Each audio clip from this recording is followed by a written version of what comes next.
Welcome to all. എല്ലാവർക്കും secret P S സിയിലേക്ക് സ്വാഗതം. ഇന്ന് നമ്മൾ നോക്കാൻ പോകുന്ന ഒരു മോഡൽ പേപ്പറാണ് കേട്ടോ. സെക്രട്ടേറിയറ്റ് ഓഫീസ് അറ്റൻഡൻറ്റിൻ്റെ ഒരു മോഡൽ പേപ്പറാണ് നമ്മൾ നോക്കാൻ പോകുന്നത്. ഇതിനു മുമ്പായിട്ട് നമ്മൾ ഒരു ക്ലാസ് അപ്ലോഡ് ചെയ്തിട്ടുണ്ടായിരുന്നു. അതുപോലെ തന്നെ സിവിൽ എക്സൈസ് ഓഫീസറിൻ്റെയും മോഡൽ പേപ്പേഴ്സ് ചെയ്തിട്ടുണ്ട്. അപ്പോൾ ക്ലാസ്സുകൾ ഇഷ്ടമാണെന്നുണ്ടെങ്കിൽ സപ്പോർട്ട് ചെയ്യാം കേട്ടോ. അപ്പോൾ നമുക്ക് ക്ലാസ്സിലേക്ക് പോകാം. ഫസ്റ്റ് ക്വസ്റ്റ്യൻ: കാറ്റിന് ഒരേ വേഗതയുള്ള പ്രദേശങ്ങളെ കൂട്ടി യോജിപ്പിച്ചുകൊണ്ട് ഭൂപടത്തിൽ വരയ്ക്കുന്ന സാങ്കല്പിക രേഖകൾ ഏതാണ്? കാറ്റിന് ഒരേ വേഗതയുള്ള പ്രദേശങ്ങളെ കൂട്ടി യോജിപ്പിച്ചുകൊണ്ട് ഭൂപടത്തിൽ വരയ്ക്കുന്ന സാങ്കല്പിക രേഖകളാണ് ഇതിൽ തന്നിരിക്കുന്നതിൽ ഏതാണ്? ഐസോ ടാക്കുകൾ എന്നറിയപ്പെടുന്നത്. ഐസോ ടാക്കുകൾ എന്ന് വെച്ചാൽ എന്താണ്?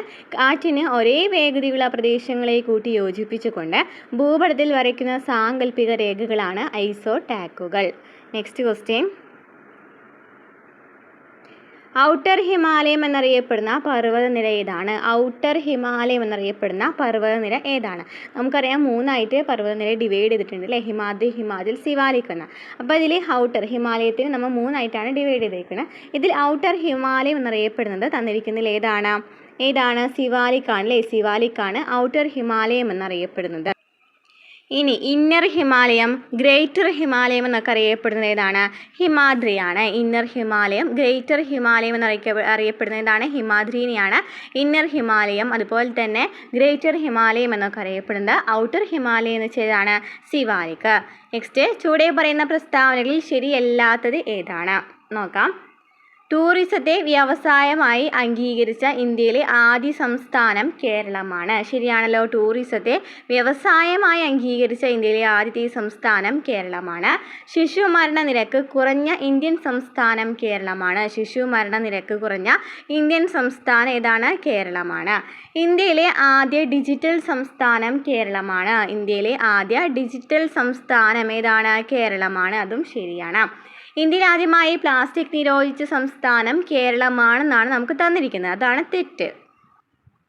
ആദ്യമായിട്ട് ഇന്ത്യയിൽ പ്ലാസ്റ്റിക് നിരോധിക്കുന്ന സംസ്ഥാനം സിക്കിമാണ്.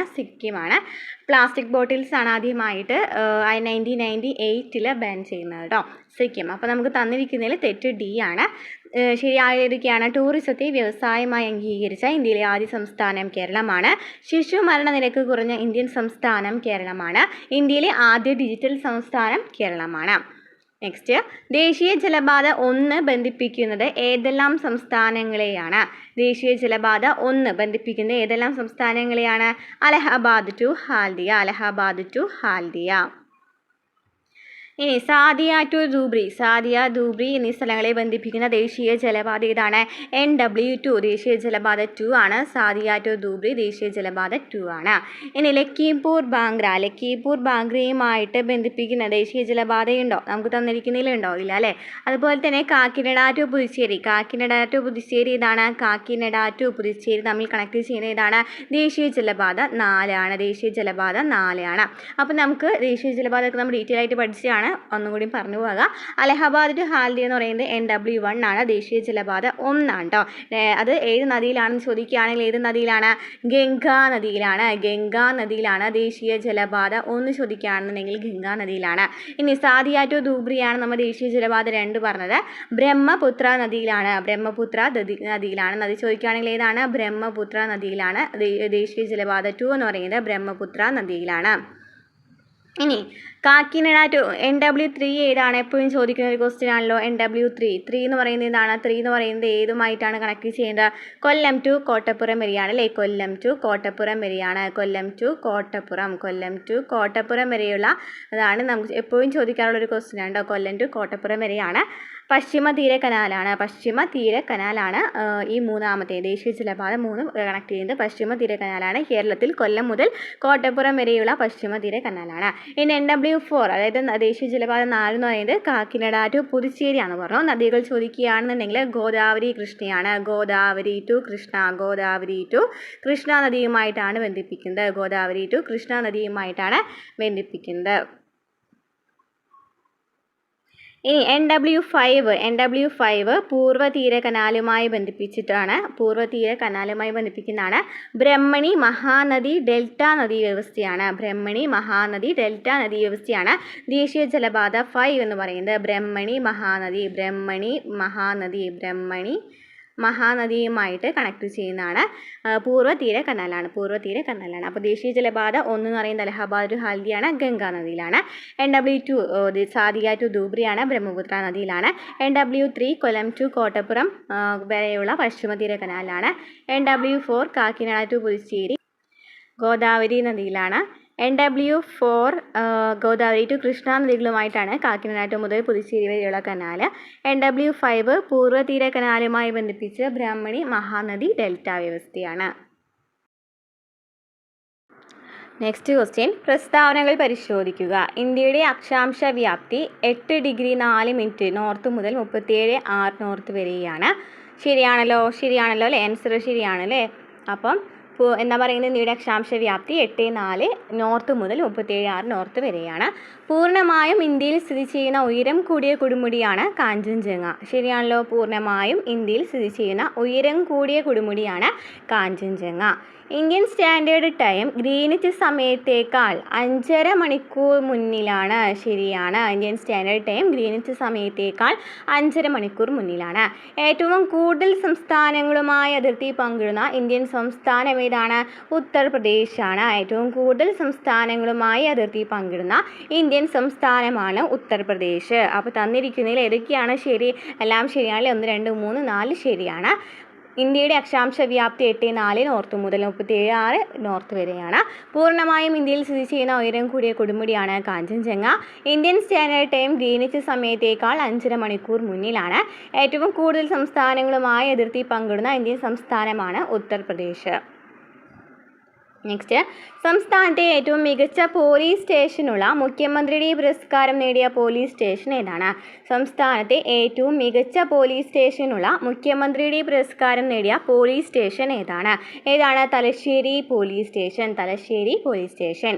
നെക്സ്റ്റ്, ലോകത്തെ ഏറ്റവും ഉയരം കൂടിയ സ്റ്റീൽ ആർച്ച് റെയിൽ പാലം നിലവിൽ വരുന്നത് എവിടെയാണ്? ലോകത്തെ ഏറ്റവും ഉയരം കൂടിയ സ്റ്റീൽ ആർച്ച് റെയിൽ പാലം നിലവിൽ വരുന്നത് എവിടെയാണ് വരുന്നത്? റിയാസിയിലാണ് ലോകത്തെ ഏറ്റവും ഉയരം കൂടിയ സ്റ്റീൽ ആർച്ച് റെയിൽ പാലം നിലവിൽ വരുന്നത്. നെക്സ്റ്റ് ക്വസ്റ്റ്യൻ, കേരള സർക്കാർ നടപ്പിലാക്കുന്ന താലോലം പദ്ധതിയിലൂടെ ധനസഹായം ലഭ്യമാകുന്ന ആർക്കാണ്? താലോലം പദ്ധതിയിലൂടെ ധനസഹായം ലഭിക്കുന്ന ആർക്കാണ്? ഏത് പദ്ധതിയാണ് താലോലം എന്ന് പറയുന്നത്?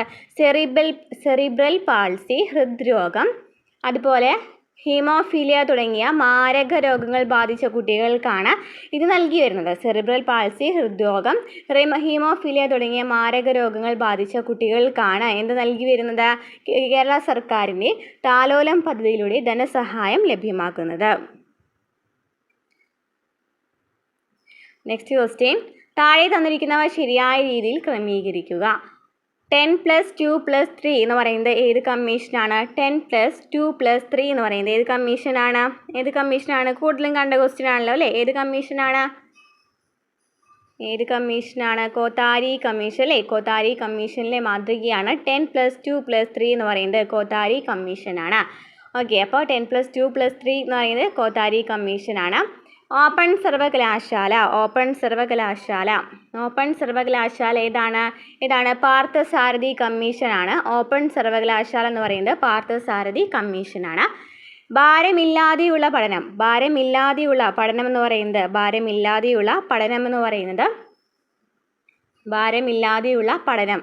അതിനിടയിൽ നമ്മൾ സെക്കൻഡറി വിദ്യാഭ്യാസം ഇട്ടു അല്ലേ? സെക്കൻഡറി വിദ്യാഭ്യാസം ഏത് മാതൃകയാണ്? സെക്കൻഡറി വിദ്യാഭ്യാസം ഏത് കമ്മീഷനാണ്? സെക്കൻഡറി വിദ്യാഭ്യാസം ഏതാണ്? മുത്തലിയാർ കമ്മിറ്റിയാണ് സെക്കൻഡറി വിദ്യാഭ്യാസം. മുത്തലിയാർ കമ്മിറ്റി. ഭാരമില്ലാതെയുള്ള പഠനം യശ്പാൽ കമ്മിറ്റി. അപ്പോൾ ഡി ആണ് ആൻസർ വരുന്നത്. 10+2+3 മാതൃക കോത്താരി കമ്മീഷൻ. ഓപ്പൺ സർവകലാശാല പാർത്ഥസാരഥി കമ്മീഷൻ. സെക്കൻഡറി വിദ്യാഭ്യാസം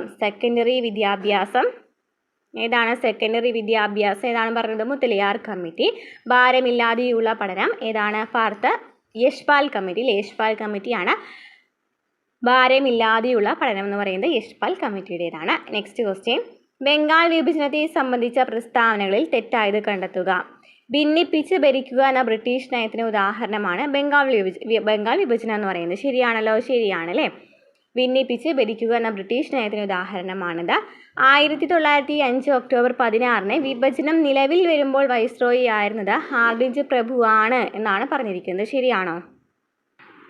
കേഴ്സൺ പ്രഭു ആണ് വിഭജനം നടത്തിയ വൈസ്രോയി. ആരാണ്? കേഴ്സൺ പ്രഭുവാണ്. 1905 ഒക്ടോബർ 16 വിഭജനം നിലവിൽ വരുമ്പോൾ, വിഭജനം നടത്തിയ ആളാരാൻ ചോദിക്കുകയാണെന്നുണ്ടെങ്കിൽ ആരാണ്? കേഴ്സൺ പ്രഭുവാണ്. ഈ സമയത്ത് ANC പ്രസിഡന്റ് ആയിരുന്നു ഗോപാലകൃഷ്ണ ഗോഖലെ. ശരിയാണ്, ഈ സമയത്ത് ANC പ്രസിഡന്റ് ഗോപാലകൃഷ്ണ ഗോഖലെ ആയിരുന്നു. ബംഗാൾ വിഭജനം പിൻവലിക്കാൻ കാരണമായത് സ്വദേശി പ്രസ്ഥാനമാണ്. ശരിയാണ്, ബംഗാൾ വിഭജനം പിൻവലിക്കാൻ കാരണമായത് സ്വദേശി പ്രസ്ഥാനമാണ്. അപ്പോൾ എന്തൊക്കെയാണ് പറഞ്ഞത് ബംഗാൾ വിഭജനത്തെക്കുറിച്ച്? ഭിന്നിപ്പിച്ച് ഭരിക്കുക എന്ന ബ്രിട്ടീഷ് നയത്തിന് ഉദാഹരണമാണ് ബംഗാൾ വിഭജനം. 1905 ഒക്ടോബർ 16 വിഭജനം നിലവിൽ വരുന്നത്. ആ സമയത്ത് വൈസ്രോയി എന്ന് പറയുന്നത് കേഴ്സൺ പ്രഭു ആയിരുന്നു. ഈ സമയത്ത് ANC പ്രസിഡന്റ് ആയിരുന്നത് ഗോപാലകൃഷ്ണ ഗോഖലെയാണ്. ബംഗാൾ വിഭജനം പിൻവലിക്കാൻ കാരണമായത് സ്വദേശി പ്രസ്ഥാനമാണ്. നെക്സ്റ്റ് ക്വസ്റ്റ്യൻ, ചുവടെ പറയുന്നവയിൽ ഖിലാഫത്ത് പ്രസ്ഥാനവുമായി ബന്ധമില്ലാത്തത് ആരാണ്? ഖിലാഫത്ത് പ്രസ്ഥാനവുമായി ബന്ധമില്ലാത്തത് ആരാണ്? വക്കം അബ്ദുൽ ഖാദർ മൗലവിയാണ് ഖിലാഫത്ത് പ്രസ്ഥാനവുമായിട്ട് ബന്ധമില്ലാത്തത്. മൗലാന അബ്ദുൽ കലാം ആസാദ്, മുഹമ്മദ് അലി, ഷൗക്കത്ത് അലി ഖിലാഫത്ത് പ്രസ്ഥാനവുമായി ബന്ധപ്പെട്ട ആൾക്കാരാണ് മൗലാന അബ്ദുൽ കലാം ആസാദ്, മുഹമ്മദ് അലി, ഷൗക്കത്ത് അലി. നെക്സ്റ്റ് ക്വസ്റ്റ്യൻ, ഐക്യരാഷ്ട്ര സംഘടനയുടെ UN പ്രധാന ഘടകമായ രാജ്യാന്തര നീതിന്യായ കോടതിയിൽ ജഡ്ജിമാരെ നിയമിക്കുന്നത് ആർക്ക് കൂടിയിട്ടാണ്? ഐക്യരാഷ്ട്ര സംഘടനയുടെ പ്രധാന ഘടകമായ രാജ്യാന്തര നീതിന്യായ കോടതിയിൽ ജഡ്ജിമാരെ നിയമിക്കുന്നത് ആരാണെന്നാണ് ചോദിച്ചിരിക്കുന്നത്. അതാണ് UN പൊതുസഭയും രക്ഷാസമിതിയും ചേർന്നാണ്. UN പൊതുസഭയും രക്ഷാസമിതിയും ചേർന്നാണ് ഐക്യരാഷ്ട്ര സംഘടനയുടെ പ്രധാന ഘടകമായ രാജ്യാന്തര നീതിന്യായ കോടതിയിൽ ജഡ്ജിമാരെ നിയമിക്കുന്നത്. നെക്സ്റ്റ് ക്വസ്റ്റ്യൻ, ഒന്നാം ലോക മഹായുദ്ധത്തിലെ പ്രധാന സൈനിക ചേരിയായ ത്രികക്ഷി സൗഹാർദ്ദത്തിലെ അംഗരാജ്യങ്ങൾ ഏതെല്ലാമാണ്? ഒന്നാം ലോക മഹായുദ്ധത്തിലെ പ്രധാന സൈനിക ചേരിയായ ത്രികക്ഷി സൗഹാർദ്ദത്തിലെ അംഗരാജ്യങ്ങൾ ഏതെല്ലാമാണ്? നമുക്ക് കണ്ട ക്വസ്റ്റ്യൻ ആണല്ലേ. ഏതാണ് വരുന്നത്? Britain, France, Russia. കേരളത്തിലെ ഏത് ജില്ലയിലാണ് ഈ റേഷൻ കാർഡ് പൈലറ്റ് പദ്ധതി ആരംഭിച്ചത്? കേരളത്തിലെ ഏത് ജില്ലയിലാണ് ഈ റേഷൻ കാർഡ് പൈലറ്റ് പദ്ധതി ആരംഭിച്ചത്? ഏത് ജില്ലയിലാണ് ഈ റേഷൻ കാർഡ് പദ്ധതി? തിരുവനന്തപുരം കേട്ടോ. നെക്സ്റ്റ് ക്വസ്റ്റ്യൻ, രാജ്യത്തെ പുതിയ ക്രിമിനൽ നിയമം പൂർണ്ണമായി നടപ്പിലാക്കിയ ആദ്യ കേന്ദ്രഭരണ പ്രദേശം ഏതാണ്? രാജ്യത്തെ പുതിയ ക്രിമിനൽ നിയമം പൂർണ്ണമായി നടപ്പിലാക്കിയ ആദ്യ കേന്ദ്രഭരണ പ്രദേശം ഏതാണ്? ചണ്ഡീഗഡ്. നെക്സ്റ്റ്, ഫ്ലാഷ് മെമ്മറി ഏത് കമ്പ്യൂട്ടർ മെമ്മറി വിഭാഗത്തിലാണ് പെടുന്നത്? ഫ്ലാഷ് മെമ്മറി എന്ന് പറയുന്നത് തന്നിരിക്കുന്നതിൽ ഏത് കമ്പ്യൂട്ടർ മെമ്മറി വിഭാഗത്തിലാണ് വരുന്നത്? EEPROM ആണോ, SRAM ആണോ, DRAM ആണോ, SD-RAM ആണോ? ഏതാണ് വരുന്നത്? EEPROM ആണല്ലേ, EEPROM. നെക്സ്റ്റ് ക്വസ്റ്റ്യൻ, ഒരു കമ്പ്യൂട്ടർ ഹാർഡ് ഡിസ്കിൻ്റെ വേഗത അളക്കുന്നതിനുള്ള ഏകകം ഏതാണ്? കമ്പ്യൂട്ടർ ഹാർഡ് ഡിസ്കിൻ്റെ വേഗത അളക്കുന്നതിനുള്ള ഏകകം ഏതാണ്? Revolutions per minute. നെക്സ്റ്റ്, ആദ്യകാല ഇലക്ട്രോണിക് കമ്പ്യൂട്ടറായ EDVAC അല്ലേ, എഡ്വാക്ക് എന്നതിൻ്റെ പൂർണ്ണരൂപം ഏതാണ്? EDVAC എന്നതിൻ്റെ പൂർണ്ണരൂപം തന്നിരിക്കുന്നതിൽ ഏതാണ്? Electronic discrete variable automatic computer. എന്താണ് ചോദിച്ചിരിക്കുന്നത്? EDVAC അല്ലേ, എഡ്വാക്ക് എന്ന് പറയുന്നത് electronic discrete variable automatic computer. Next, police cyber crime help line number ഏതാണ്? Police cyber crime help number തന്നിരിക്കുന്നതിൽ ഏതാണ്? 1930. ശരിയായ പ്രസ്താവനകൾ ഏതെല്ലാമാണെന്ന് കണ്ടെത്തുക. ശരിയായ പ്രസ്താവനകൾ ഏതെല്ലാമാണ് ചോദിച്ചിരിക്കുന്നത്. ഇന്ത്യയിൽ ഏറ്റവും കൂടുതൽ ചണം ഉൽപ്പാദിപ്പിക്കുന്ന സംസ്ഥാനം പശ്ചിമ ബംഗാളാണ്. ശരിയാണല്ലോ, ഇന്ത്യയിൽ ഏറ്റവും കൂടുതൽ ചണം ഉൽപ്പാദിപ്പിക്കുന്ന പശ്ചിമ ബംഗാളാണ്.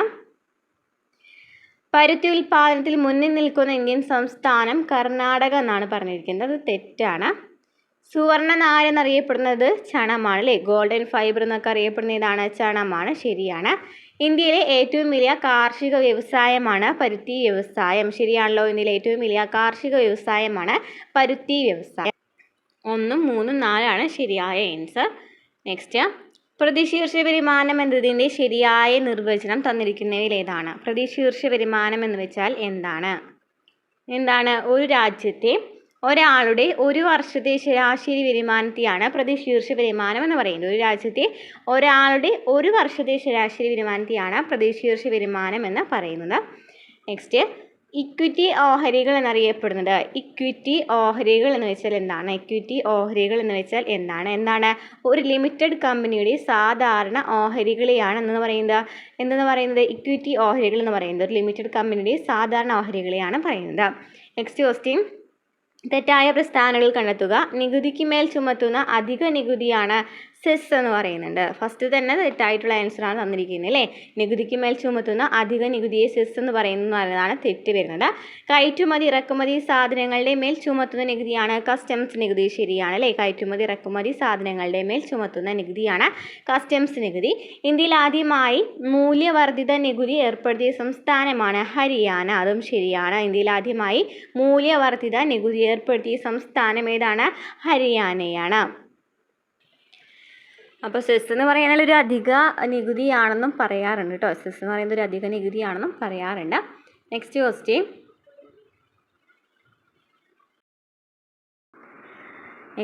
താഴെ പറയുന്ന സൂചനകളിലൂടെ സംസ്ഥാനം തിരിച്ചറിയുക. 38ാമത് ദേശീയ ഗെയിംസിന് വേദിയായിരുന്നു.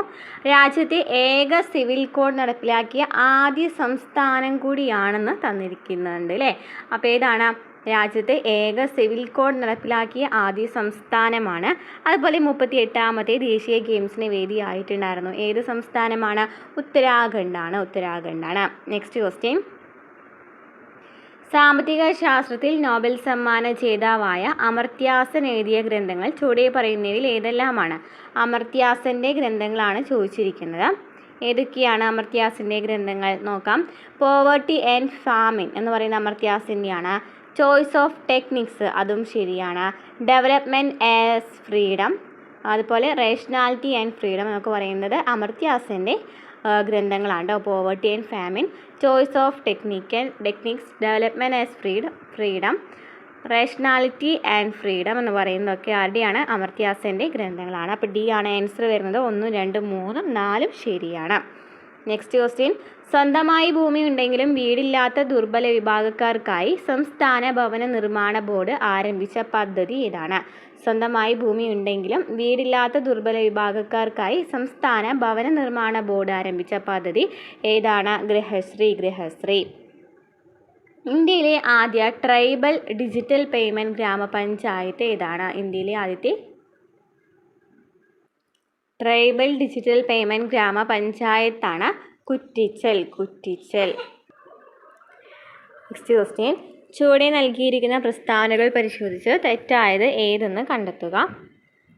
സ്വരൺ സിംഗ് കമ്മിറ്റിയുടെ നിർദ്ദേശപ്രകാരമാണ് മൗലിക കടമകൾ ഭരണഘടനയിൽ കൂട്ടിച്ചേർക്കപ്പെട്ടത്. ശരിയാണല്ലോ.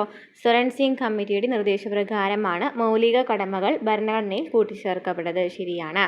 ഭരണഘടന നിലവിൽ വന്ന സമയത്ത് മൗലിക കടമകൾ ഭരണഘടനയിൽ ഉൾപ്പെടുത്തിയിരുന്നില്ല അല്ലേ. ഭരണഘടന നിലവിൽ വരുന്ന സമയത്ത് മൗലിക കടമകൾ ഭരണഘടന ഉൾപ്പെടുത്തിയിരുന്നില്ല. 1976 42ാം ഭരണഘടനാ ഭേദഗതിയിലൂടെ 10 മൗലിക കടമകൾ ഇന്ത്യൻ ഭരണഘടനയിൽ ഉൾപ്പെടുത്തി അല്ലേ. 1976 42ാം ഭേദഗതിയിലൂടെയാണ് 10 മൗലിക കടമകൾ ഭരണഘടനയിൽ ഉൾപ്പെടുത്തുന്നത്. 6 മുതൽ 18 വയസ്സ് വരെയുള്ള കുട്ടികൾക്ക് വിദ്യാഭ്യാസത്തിനുള്ള സാഹചര്യം ഉണ്ടാക്കുക എന്നത് രക്ഷിതാക്കളുടെ മൗലിക കടമയിൽ ഉൾപ്പെടുന്നതാണ് എന്ന് പറയുന്നുണ്ട്. 6 മുതൽ 18 വയസ്സ് വരെയാണ് പറയുന്നത്. 6 മുതൽ 18 വയസ്സ് വരെയാണോ പറയുന്നത്? 6 മുതൽ 14 വയസ്സ് വരെയാണല്ലേ. 6 മുതൽ 14, ആ വയസ്സ് ശ്രദ്ധിച്ചില്ല എന്നുണ്ടെങ്കിൽ നമുക്ക് ശരിയായിട്ട് എഴുതി പോലെ. 6 മുതൽ 14 വയസ്സ് വരെയുള്ള കുട്ടികൾക്ക് വിദ്യാഭ്യാസത്തിനുള്ള സാഹചര്യം ഉണ്ടാക്കുക എന്ന് പറയുന്ന രക്ഷിതാക്കളുടെ മൗലിക കടമയിൽ ഉൾപ്പെടുന്നതാണ്. ആ 11ാമത്തെ മൗലിക കടമയാണല്ലേ ഇത്. ഈ 11ാമത്തെ മൗലിക കടമ കൂട്ടിച്ചേർത്തത് 2002 86ാം ഭേദഗതിയിലൂടെയാണ്. 2002 86ാം ഭേദഗതിയിലൂടെയാണ് ഈ 11ാമത്തെ മൗലിക കടമയായ 6 മുതൽ 12 വയസ്സ് വരെയുള്ള കുട്ടികൾക്ക് വിദ്യാഭ്യാസത്തിന് അതിനുള്ള സാഹചര്യം ഉണ്ടാക്കുക എന്ന് പറയുന്ന കടമ വന്നിട്ടുള്ളത്. അപ്പോൾ എന്തൊക്കെയാണ് നമ്മൾ പറഞ്ഞത്? ശരൺ സിംഗ് കമ്മിറ്റിയുടെ നിർദ്ദേശപ്രകാരമാണ് മൗലിക കടമകൾ ഭരണഘടനയിൽ കൂട്ടിച്ചേർക്കപ്പെട്ടത്. ഭരണഘടന നിലവിൽ വന്ന സമയത്ത് മൗലിക കടമകൾ ഭരണഘടനയിൽ ഉൾപ്പെടുത്തിയിരുന്നില്ല. 1976 42-ാം ഭരണഘടനാ ഭേദഗതിയിലൂടെ 10 മൗലിക കടമകൾ ഇന്ത്യൻ ഭരണഘടനയിൽ ഉൾപ്പെടുത്തി. 6 മുതൽ 12 വയസ്സ് വരെയുള്ള കുട്ടികൾക്ക് വിദ്യാഭ്യാസത്തിനുള്ള സാഹചര്യം ഉണ്ടാക്കുക എന്ന് പറയുന്നത് രക്ഷിതാക്കളുടെ മൗലിക കടമയാണ്. 2002 86-ാം ഭേദഗതിയിലൂടെയാണ് അത് ഉൾപ്പെടുത്തിയത്. 11ാമത്തെ മൗലിക കടമയായി. Next question. കൂട്ടത്തിൽ ശരിയല്ലാത്ത ജോഡി ഏതാണ്? ആർട്ടിക്കിൾ 39D പറയുന്നത് സ്ത്രീകളടക്കം എല്ലാ പൗരന്മാർക്കും തുല്യ ജോലിക്ക് തുല്യ വേതനം നൽകണം എന്ന് പറയുന്നത് ശരിയാണല്ലോ. തുല്യ ജോലിക്ക് തുല്യ വേതനം എന്ന് പറയുന്നതാണ് ആർട്ടിക്കിൾ 39D. 39D എന്താ പറയുന്നത്? സ്ത്രീകളടക്കം എല്ലാ പൗരന്മാർക്കും തുല്യ ജോലിക്ക് തുല്യ വേതനം നൽകണം. ആർട്ടിക്കിൾ 21 ജീവിക്കുന്നതിനും വ്യക്തി സ്വാതന്ത്ര്യത്തിനുമുള്ള അവകാശം അല്ലേ? ജീവിക്കുന്നതിനും വ്യക്തി സ്വാതന്ത്ര്യത്തിനുമുള്ള അവകാശത്തെക്കുറിച്ചിട്ടാണ് ആർട്ടിക്കിൾ 21 പറയുന്നത്. സ്വകാര്യതയെ സംരക്ഷിക്കുന്ന ആർട്ടിക്കിൾ ഏതാണെന്ന് ചോദിക്കാറുണ്ട്. അതും ആർട്ടിക്കിൾ 21 ആർട്ടിക്കിൾ 29 പറയുന്നത് ന്യൂനപക്ഷങ്ങൾക്ക് വിദ്യാഭ്യാസ സ്ഥാപനങ്ങൾ ആരംഭിക്കുവാനും നടത്തുവാനുമുള്ള അവകാശം എന്നാണ് നമുക്ക് തന്നിരിക്കുന്നത്. അത് തെറ്റാണ്. ആർട്ടിക്കിൾ 29 എന്താണ് പറയുന്നത്? ന്യൂനപക്ഷങ്ങളുടെ താല്പര്യങ്ങൾ സംരക്ഷിക്കലാണ് ആർട്ടിക്കിൾ 29 പറയുന്നത്. അതായത് ഇന്ത്യയിൽ താമസിക്കുന്ന ഏതൊരു വിഭാഗം പൗരന്മാർക്കും വ്യത്യസ്ത സംസ്കാരം, ഭാഷയോ ലിപിയോ ഒക്കെ ഉണ്ടെങ്കിൽ അവരുടെ സംസ്കാരം, ഭാഷ, ലിപി എന്നിവ സംരക്ഷിക്കുവാനുള്ള അവകാശം ഇത് നൽകുന്നുണ്ട്. അതുപോലെ തന്നെ വംശം, മതം, ജാതി, ഭാഷ അല്ലെങ്കിൽ അവയിലേതെങ്കിലും കാരണത്താൽ മാത്രം ഏതൊരു വ്യക്തിക്കും സംസ്ഥാനം പരിപാലിക്കുന്ന വിദ്യാഭ്യാസ സ്ഥാപനങ്ങളിലോ അതിൽ നിന്ന് സഹായം സ്വീകരിക്കുന്ന സ്ഥാപനങ്ങളിലോ പ്രവേശനം നിഷേധിക്കാൻ പാടില്ല എന്നും പറയുന്നത് ആർട്ടിക്കിൾ 29 അപ്പോൾ ആർട്ടിക്കിൾ 29 പറയുന്നത് താല്പര്യങ്ങൾ സംരക്ഷിക്കുന്നതിനെ കുറിച്ചിട്ടാണ്. അതായത് ജാതി, മതം, വംശം എന്നിവയിൽ ഏതെങ്കിലും കാരണത്താലൊന്നും ഒരു കുട്ടിക്ക്, ഒരാൾക്ക് വിദ്യാഭ്യാസ സ്ഥാപനങ്ങളിലേക്കുള്ള പ്രവേശനമൊന്നും നിഷേധിക്കാനായിട്ട് പാടില്ല. അതുപോലെ തന്നെ സംസ്കാരം, ഭാഷ, ലിപി എന്നിവ സംരക്ഷിക്കുവാനുള്ള അവകാശം അത് നൽകുന്നുണ്ട്. എന്നാൽ ആർട്ടിക്കിൾ 30 ചോദിക്കുകയാണെന്നുണ്ടെങ്കിലാണ് വിദ്യാഭ്യാസ സ്ഥാപനങ്ങൾ സ്ഥാപിക്കുന്നതിനും നടത്തുന്നതിനുമുള്ള ന്യൂനപക്ഷങ്ങളുടെ അവകാശത്തെക്കുറിച്ച് പറയുന്ന ആർട്ടിക്കിൾ 30 അപ്പോൾ ഈ ന്യൂനപക്ഷങ്ങൾക്ക് വിദ്യാഭ്യാസ സ്ഥാപനങ്ങൾ ആരംഭിക്കുവാനും നടത്തുവാനുള്ള അവകാശം പറയുന്നത് ആർട്ടിക്കിൾ 30 29 പറയുന്നത് അവരുടെ താല്പര്യങ്ങൾ സംരക്ഷിക്കുന്നതിനെ കുറിച്ചിട്ടാണ്. അപ്പോൾ നമുക്ക് തന്നിരിക്കുന്നതിൽ തെറ്റായിട്ടുള്ളത് C ആണ്. ഇനി ആർട്ടിക്കിൾ 24 എന്താണ്? ബാലവേല നിരോധനവുമായി ബന്ധപ്പെട്ട അവകാശത്തെക്കുറിച്ച് പറയുന്നത് ആർട്ടിക്കിൾ 24 അതും ശരിയാണ്. അപ്പോൾ എന്തൊക്കെയാണ് പറഞ്ഞത്? ആർട്ടിക്കിൾ 39 തുല്യ ജോലിക്ക് തുല്യ വേതനം, ആർട്ടിക്കിൾ 21 ജീവിക്കുന്നതിനും വ്യക്തി സ്വാതന്ത്ര്യത്തിനുമുള്ള അവകാശം, ആർട്ടിക്കിൾ 29 ന്യൂനപക്ഷങ്ങൾക്ക് വിദ്യാഭ്യാസ സ്ഥാപനങ്ങൾ ആരംഭിക്കുവാനും നടത്തുവാനുമുള്ള അവകാശം, ആർട്ടിക്കിൾ 24 ബാലവേല നിരോധനവുമായി ബന്ധപ്പെട്ട അവകാശം. Next question. ഇന്ത്യൻ ഭരണഘടനയിൽ വിഭാവനം ചെയ്തിരിക്കുന്ന പൗരത്വം എന്ന വിഷയത്തെക്കുറിച്ച് ശരിയായ പ്രസ്താവനകൾ ഏതെല്ലാമാണ്? പൗരത്വത്തെക്കുറിച്ചിട്ടാണ് ചോദിച്ചിരിക്കുന്നത്. ഭരണഘടനയുടെ 2ാം ഭാഗത്ത് 5 മുതൽ 11 വരെയുള്ള വകുപ്പുകൾ പൗരത്വത്തെക്കുറിച്ച് പ്രതിപാദിക്കുന്നുണ്ട്. ശരിയാണല്ലോ. പൗരത്വത്തെക്കുറിച്ച് പ്രതിപാദിക്കുന്ന വകുപ്പുകളാണ് 5 മുതൽ 11 ഭാഗത്ത് അല്ലേ? 2ാം ഭാഗത്ത് 5 മുതൽ 11 വരെയുള്ള വകുപ്പുകളാണ് എന്ത് പറയുന്നത്? പൗരത്വത്തെക്കുറിച്ച് പറയുന്നത്. ഇന്ത്യൻ പൗരത്വ ഭേദഗതി ബിൽ നിയമം നിലവിൽ വന്നത് 2020 ജനുവരി 10 ഇന്ത്യൻ പൗരത്വ ഭേദഗതി ബിൽ നിയമം നിലവിൽ വന്നത് 2020 ജനുവരി 10 അതും ശരിയാണ്. ഇനി പൗരത്വ ഭേദഗതി ബില്ല് രാഷ്ട്രപതി ഒപ്പുവെക്കുന്നതെന്നാണ്? രാഷ്ട്രപതി ഒപ്പുവെച്ചതെന്നാണ്? 2019 ഡിസംബർ 12 2019 ഡിസംബർ 12 രാഷ്ട്രപതി ഒപ്പുവെക്കുന്നത്. അമേരിക്കയിൽ നിന്നാണ് ഏക പൗരത്വം എന്ന ആശയം ഇന്ത്യ കടം കൊണ്ടെന്ന് പറയുന്നതാണ് തെറ്റില്ലേ? എവിടെ നിന്നാണ് പൗരത്വം എന്ന ആശയം കടമെടുത്തിരിക്കുന്നത്? കമൻറ്റ് ചെയ്യൂ കേട്ടോ. പൗരത്വം എന്ന ആശയം ഇന്ത്യ കടമെടുത്തിരിക്കുന്നത് എവിടെ നിന്നാണെന്നത് കമൻറ്റ് ചെയ്യുക. നമ്മൾ കുറേ ക്ലാസ്സിൽ പറഞ്ഞിട്ടുള്ളതാണ്. അപ്പോൾ തെറ്റായിട്ട് വരുന്ന 4 1 2 3 മാത്രമാണ് ശരിയായിട്ടുള്ള ആൻസർ കേട്ടോ. നെക്സ്റ്റ്. പിന്നാക്ക വിഭാഗങ്ങളുടെ ദേശീയ കമ്മീഷന് ഭരണഘടനാ പദവി വ്യവസ്ഥ ചെയ്യുന്ന ഭരണഘടനാ ഭേദഗതി ബിൽ ഏതാണ്? പിന്നാക്ക വിഭാഗങ്ങളുടെ ദേശീയ കമ്മീഷന് ഭരണഘടനാ പദവി വ്യവസ്ഥ ചെയ്യുന്ന ഭരണഘടനാ ഭേദഗതി ബില്ല് ഏതാണ്? 102 2018 102 ഭേദഗതിയാണ്. നെക്സ്റ്റ്. ഇനി പറയുന്നതിൽ ഏതാണ് ഇന്ത്യൻ ഭരണഘടനയ്ക്ക് കീഴിലുള്ള സർക്കാരിനെ 3 ശാഖകളിൽ ഉൾപ്പെടുന്നത്? ഇന്ത്യൻ ഭരണഘടനയ്ക്ക് കീഴിലുള്ള സർക്കാരിനെ 3 ശാഖകളിൽ ഉൾപ്പെടുന്നത് ഏതാണ്? ഏതാണ്? Legislative, executive, judicial. Legislative, executive, judicial. Legislative, executive, judicial. Next, സംസ്ഥാന മനുഷ്യാവകാശ കമ്മീഷന്റെ നിലവിലെ ചെയർമാൻ ആരാണ്? സംസ്ഥാന മനുഷ്യാവകാശ കമ്മീഷന്റെ നിലവിലെ ചെയർമാൻ ആരാണ്? Alexander Thomas. Next question, invest Kerala ആഗോള നിക്ഷേപ ഉച്ചകോടി 2025 നടന്ന ജില്ല ഏതാണ്? ഇൻവെസ്റ്റ് കേരള ആഗോള നിക്ഷേപ ഉച്ചകോടി 2025 നടന്ന ജില്ല ഏതാണ്? എറണാകുളമാണ്. എറണാകുളത്താണ് കേരള ആഗോള നിക്ഷേപ ഉച്ചകോടി 2025 നടന്നത്. നെക്സ്റ്റ്, 2024 ആബേൽ പുരസ്കാരത്തിന് അർഹനായത് ആരാണ്? 2024 ആബേൽ പുരസ്കാരത്തിന് അർഹനായത് ആരാണ്? മൈക്കൽ തലാഗ്രാൻഡ്. നെക്സ്റ്റ് ക്വസ്റ്റ്യൻ, 2019 ഉപഭോക്തൃ സംരക്ഷണ നിയമപ്രകാരം ഉപഭോക്താക്കളെ തെറ്റിദ്ധരിപ്പിക്കുന്നതോ തെറ്റായതോ ആയ പരസ്യങ്ങൾ നൽകിയാൽ ഏർപ്പെടുത്തുന്ന തടവ് ശിക്ഷാ കാലാവധി എത്രയാണ്? 2019 ഉപഭോക്തൃ സംരക്ഷണ നിയമപ്രകാരം ഉപഭോക്താക്കളെ തെറ്റിദ്ധരിപ്പിക്കുന്നതോ തെറ്റായതോ ആയ പരസ്യങ്ങൾ നൽകിയാൽ ഏർപ്പെടുത്തുന്ന തടവ് ശിക്ഷാ കാലാവധി എത്രയാണ്? 2 വർഷം വരെ തടവ്.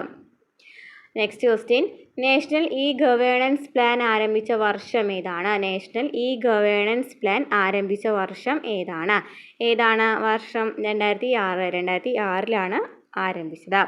നെക്സ്റ്റ്, വിവരാവകാശ നിയമം 2005 പ്രകാരം അപേക്ഷകന് ഫീസ് ഇല്ലാതെ നൽകപ്പെടുന്നത് എന്തിലാണ്? ഫീസ് ഇല്ലാതെ നൽകപ്പെടാവുന്നത് ഏതാണ്? അപേക്ഷകൻ ഒരു BPL വ്യക്തിയാണെന്നുണ്ടെങ്കിൽ അവർക്ക് ഫീസ് ഇല്ല. നെക്സ്റ്റ് ക്വസ്റ്റ്യൻ,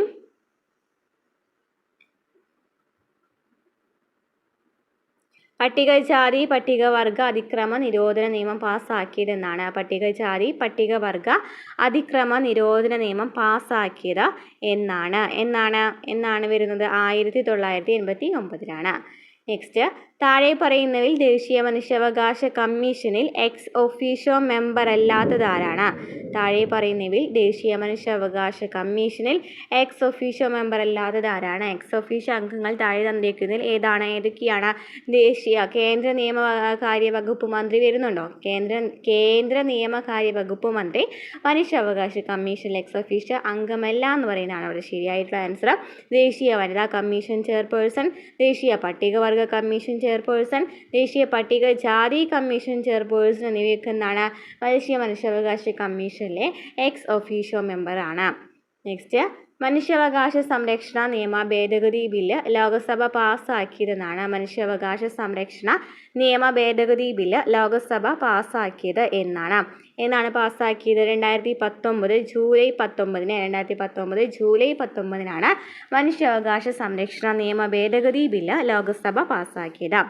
നെക്സ്റ്റ്, മാതാപിതാക്കൾക്കും മുതിർന്ന പൗരന്മാർക്കും സംരക്ഷണ ചിലവ് നൽകുന്ന 2007 നിയമം അനുസരിച്ച് ശരിയായ ഉത്തരം തിരഞ്ഞെടുക്കുക. സംരക്ഷണ ചിലവിനായി പ്രതിമാസം പരമാവധി 10,000 രൂപ ട്രൈബ്യൂണലിനെ വിധിക്കാവുന്നതാണ് എന്ന് പറയുന്നതാണ് ശരി. സംരക്ഷണ ചിലവിനായി പ്രതിമാസം പരമാവധി 10,000 രൂപ ട്രൈബ്യൂണലിനെ വിധിക്കാവുന്നതാണെന്ന് പറയുന്നതാണ് ശരി കേട്ടോ. നെക്സ്റ്റ് ക്വസ്റ്റ്യൻ, ചുവടെ പറയുന്ന പ്രസ്താവനകളിൽ അശോക് മേത്ത കമ്മിറ്റിയുടെ ശുപാർശകളിൽ ഉൾപ്പെടാത്തത് ഏതാണ്? അശോക് മേത്ത കമ്മിറ്റിയുടെ ശുപാർശകളിൽ ഉൾപ്പെടുന്നത് ഏതൊക്കെയാണെന്ന് പഠിച്ചിരിക്കണമല്ലോ അല്ലേ? അപ്പോൾ ഏതൊക്കെയാണ് ഉൾപ്പെടുന്നത്? ദ്വിതല പഞ്ചായത്ത് രാജിന് പ്രകാരം ത്രിതല സംവിധാനം എന്ന് പറയുന്നത് അശോക് മേത്ത കമ്മിറ്റിയുടെ ശുപാർശയാണ്. അതുപോലെ പഞ്ചായത്ത് തെരഞ്ഞെടുപ്പുകളിൽ നിന്നും രാഷ്ട്രീയ പാർട്ടികളെ ഒഴിവാക്കുക എന്ന് പറയുന്നതും അശോക് മേത്ത കമ്മിറ്റിയുടെ ശുപാർശയാണ്. 1, 2 ആൻസർ വരുന്നത്. ദ്വിതല പഞ്ചായത്ത് രാജിന് പകരം ത്രിതല സംവിധാനം, പഞ്ചായത്ത് തെരഞ്ഞെടുപ്പുകളിൽ നിന്നും രാഷ്ട്രീയ പാർട്ടികളെ ഒഴിവാക്കുക എന്ന് പറയുന്നതാണ് ശരിയായ ആൻസർ. അശോക് മേത്ത കമ്മിറ്റിയുടെ ശുപാർശകളിൽ പെടുന്നത്. നെക്സ്റ്റ് ക്വസ്റ്റ്യൻ, ദേശീയ വനിതാ കമ്മീഷൻ അംഗങ്ങളെ പദവിയിൽ നിന്ന് നീക്കം ചെയ്യാൻ അധികാരമുള്ളത് ആർക്കാണ്?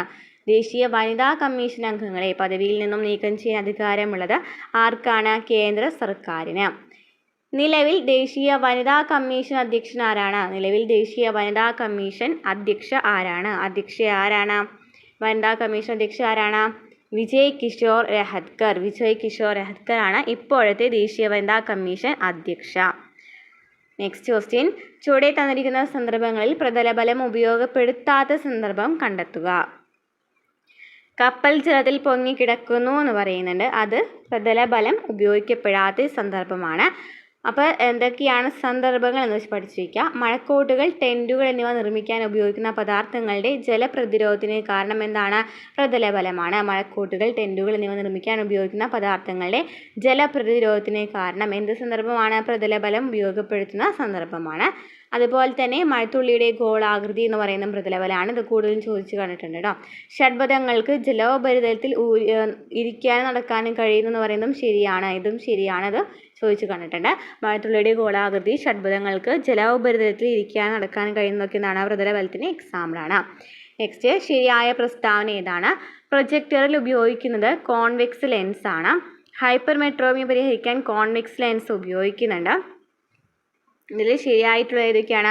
പ്രൊജക്ടറിൽ ഉപയോഗിക്കുന്നത് കോൺവെക്സ് ലെൻസ് ആണ്. ശരിയാണല്ലോ. പ്രൊജക്ടറിൽ ഉപയോഗിക്കുന്നതാണ് കോൺവെക്സ് ലെൻസ് ആണ്.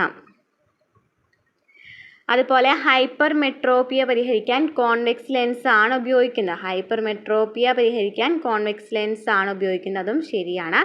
ഗലീലിയൻ ടെലിസ്കോപ്പിൽ ഐലെൻസ് ആയി ഉപയോഗിക്കുന്ന കോൺവെക്സ് ലെൻസ് ആണെന്നാണ് ഇവിടെ പറഞ്ഞിരിക്കുന്നത്. അതാണ് ഇവിടുത്തെ തെറ്റ് പ്രസ്താവന കേട്ടോ.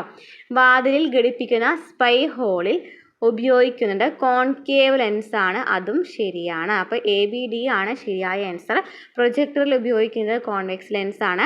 ഹൈപ്പർമെട്രോപ്പിയ പരിഹരിക്കാൻ കോൺവെക്സ് ലെൻസ് ഉപയോഗിക്കുന്നു. വാതിലിൽ ഘടിപ്പിക്കുന്ന സ്പൈ ഹോളിൽ ഉപയോഗിക്കുന്നത് കോൺവെക്സ് ലെൻസ് ആണ്.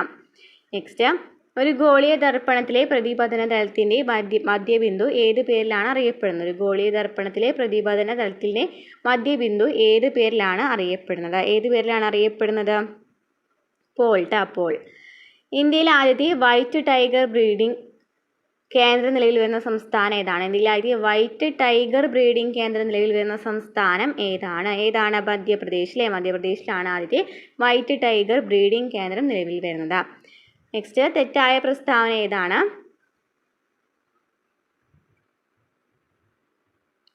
108ാമത് ഇന്ത്യൻ സയൻസ് കോൺഗ്രസിൻ്റെ വേദി നാഗ്പൂരാണ്. ശരിയാണല്ലോ. 108ാമത് ഇന്ത്യൻ സയൻസ് കോൺഗ്രസിൻ്റെ വേദി നാഗ്പൂരാണ്. ശരിയാണ്. ആത്മനിർഭർ ഭാരത് ഉത്സവ് 2024ൻ്റെ വേദി ന്യൂഡൽഹിയാണ്. അതും ശരിയാണ്. ആത്മനിർഭർ ഭാരത് ഉത്സവ് 2024ൻ്റെ വേദി ന്യൂഡൽഹിയാണ്. ശരിയാണ്. 107ാമത് ഇന്ത്യൻ സയൻസ് കോൺഗ്രസ് വേദി ബാംഗ്ലൂരുവാണ്. ശരിയാണ്. 107ാമത്തെ ഇന്ത്യൻ സയൻസ് കോൺഗ്രസിൻ്റെ വേദി ബാംഗ്ലൂരുവാണ്. 2023-24 സംസ്ഥാന സ്കൂൾ കലോത്സവ വേദി തൃശ്ശൂരായിരുന്നു എന്നാണ് തന്നിരിക്കുന്നത്. തൃശ്ശൂരായിരുന്നു. ഏതായിരുന്നു വേദി? കൊല്ലത്താണല്ലേ. 2023-24 സംസ്ഥാന സ്കൂൾ കലോത്സവ വേദി കൊല്ലമായിരുന്നു. അപ്പോൾ ഇവിടെ നമുക്ക് തന്നിരിക്കുന്നതിൽ തെറ്റായിരുന്നു. ഇതായിരുന്നു. 108ാമത് ഇന്ത്യൻ സയൻസ് കോൺഗ്രസിൻ്റെ വേദി നാഗ്പൂരാണ്. ആത്മനിർഭർ ഭാരത് ഉത്സവ് 2024ൻ്റെ വേദി ന്യൂഡൽഹിയാണ്. 107ാമത് ഇന്ത്യൻ സയൻസ് കോൺഗ്രസിൻ്റെ വേദി ബാംഗ്ലൂരുവാണ്. 2023-24 സംസ്ഥാന സ്കൂൾ കലോത്സവ വേദി ഏതാണ്? കൊല്ലത്താണ്. അപ്പോൾ ഇത്രയൊക്കെ ക്വസ്റ്റ്യൻസ് ആണ് നമ്മൾ ഇന്നത്തെ ക്ലാസ്സിൽ ഉൾപ്പെടുത്തിയിരിക്കുന്നത്. ക്ലാസ്സുകൾ ഇഷ്ടമാവുകയാണെന്നുണ്ടെങ്കിൽ സബ്സ്ക്രൈബ് ചെയ്യുക, സപ്പോർട്ട് ചെയ്യുക, ലൈക്ക് ചെയ്യുക, കമൻറ്റ് ചെയ്യുക. അടുത്ത ക്ലാസ്സുമായിട്ട് വീണ്ടും കാണാം.